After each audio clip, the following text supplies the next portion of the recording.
Have you ever found yourself thinking, I could forgive them if they would just admit what they did?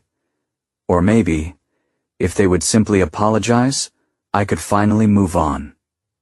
If you've ever felt that way, you're not alone. But what if the very thing you're waiting for is the one thing that's keeping you from the healing God wants to give you? What if your restoration doesn't begin when they apologize? What if it begins the moment you forgive anyway? Today, we're going to discover a powerful biblical truth that has changed countless lives. By the end of this video, you'll understand why forgiveness isn't about letting someone else off the hook. It's about letting God begin restoring what pain has stolen from you.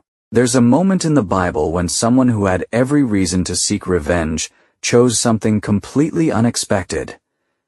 He had been betrayed, lied about, forgotten, separated from his family for years. And yet, when he finally stood face to face with the people who caused his suffering, he didn't demand an explanation. He didn't ask, "Why did you do this to me?" Instead, he made a decision that opened the door for God's greater purpose. We'll come back to that story in just a few minutes, because it reveals something many Christians overlook about forgiveness. But first, let's talk about why forgiving without an apology feels almost impossible. If you're watching this today, chances are someone hurt you deeply. Maybe it was a spouse, a friend, a family member, someone at church, or someone you trusted with your heart. Perhaps they lied about you, rejected you, ignored your pain, or walked away without ever saying, "I'm sorry." And now you're carrying something they may not even realize they left behind. Bitter disappointment. Questions that never received answers. You tell yourself you're fine. You keep going to work. You smile at church. You take care of your family. But every time their name comes up, that wound still hurts. Here's what makes it even harder. Part of you believes forgiveness would mean pretending nothing happened. Another part believes forgiving them would somehow excuse what they did. But that's not what biblical forgiveness means. And understanding that difference can completely change your life. Let's begin with one important truth. Forgiveness is not saying the offense didn't matter. It mattered. God never asks you to deny your pain. He never tells you to call evil good. In fact, throughout Scripture, God consistently acknowledges injustice. He sees every tear, every betrayal, every sleepless night, every silent prayer you've whispered when no one else understood. So if God cares so deeply about justice, why does He ask us to forgive? Because forgiveness is not primarily about the person who hurt you. It's about what happens inside you. Unforgiveness slowly becomes a prison. At first, you think you're holding on to the offense? Eventually, the offense begins holding on to you. It influences your peace, your relationships, your trust, even your ability to experience God's comfort. And that's exactly what the enemy wants. Not just to hurt you once, but to keep the hurt alive for years. That's why forgiveness is spiritual freedom. Not because the other person deserves it, but because you were never meant to carry that burden forever. Now, here's the question many believers wrestle with. If I forgive them, doesn't that mean they get away with it?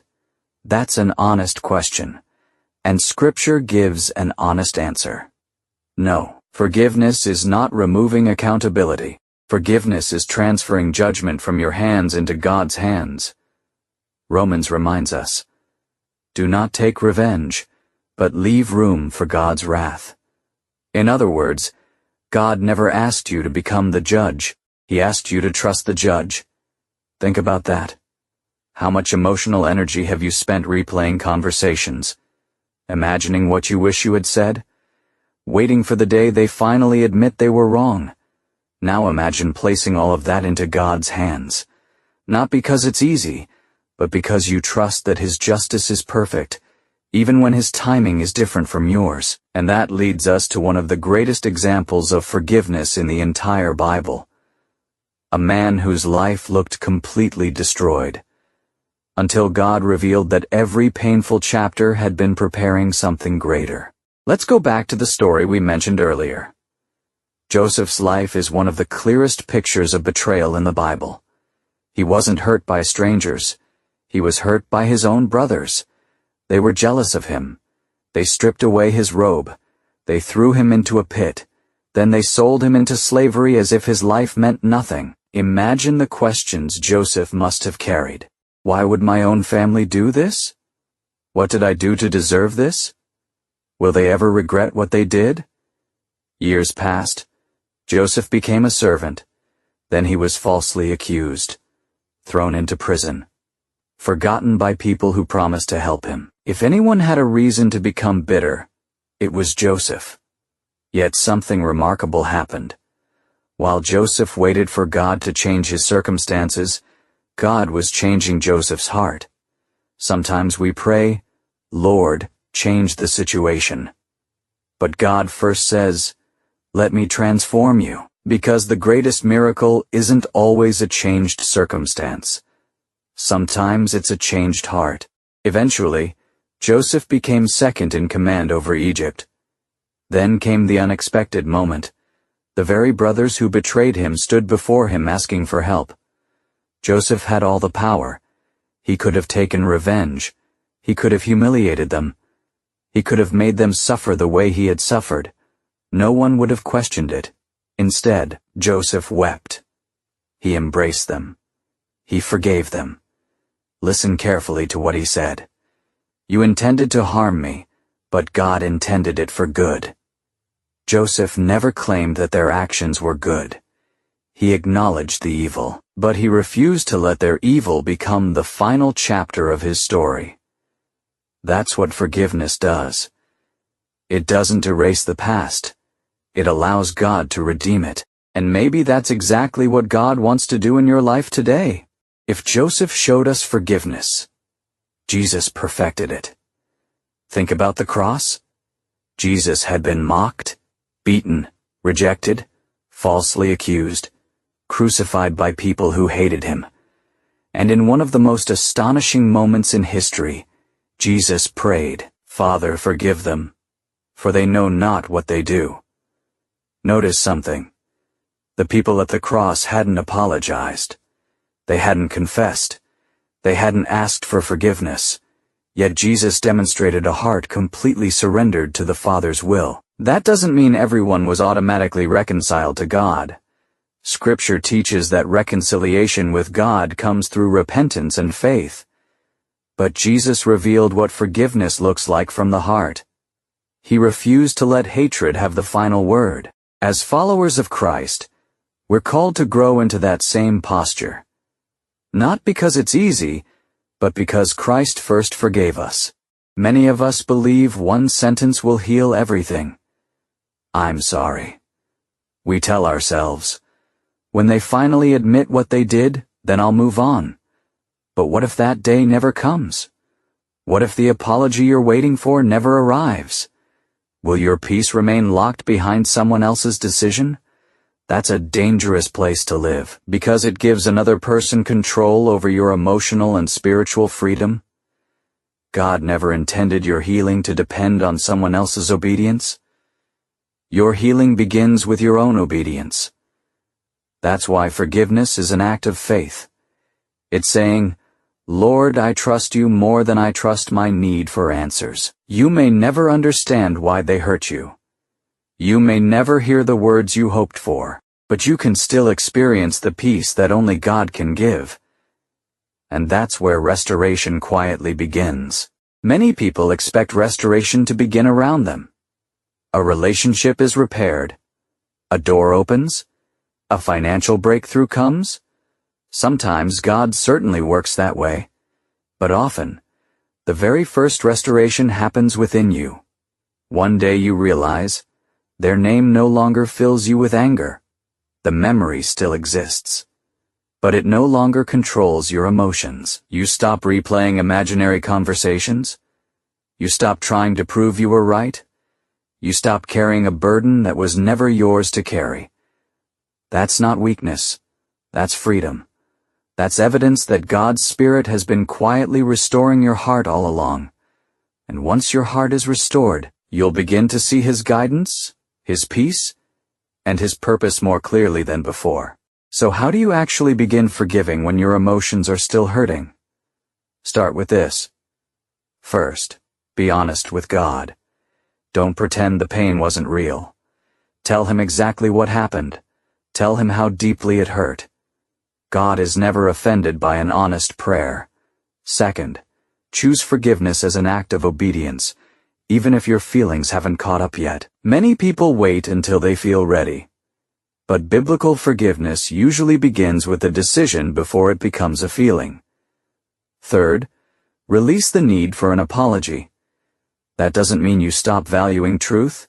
It means you stop allowing someone else's response to determine your peace. Your healing belongs in God's hands, not theirs. Fourth, trust God with justice. There is a difference between forgiveness and removing healthy boundaries. Some relationships can be restored. Others may require wisdom, distance, and accountability. Forgiveness does not always mean immediate reconciliation, but it always means refusing to let bitterness become your master. Finally, ask God every day to replace resentment with compassion. That doesn't happen overnight. Healing is often a process, but every step toward forgiveness is a step toward freedom.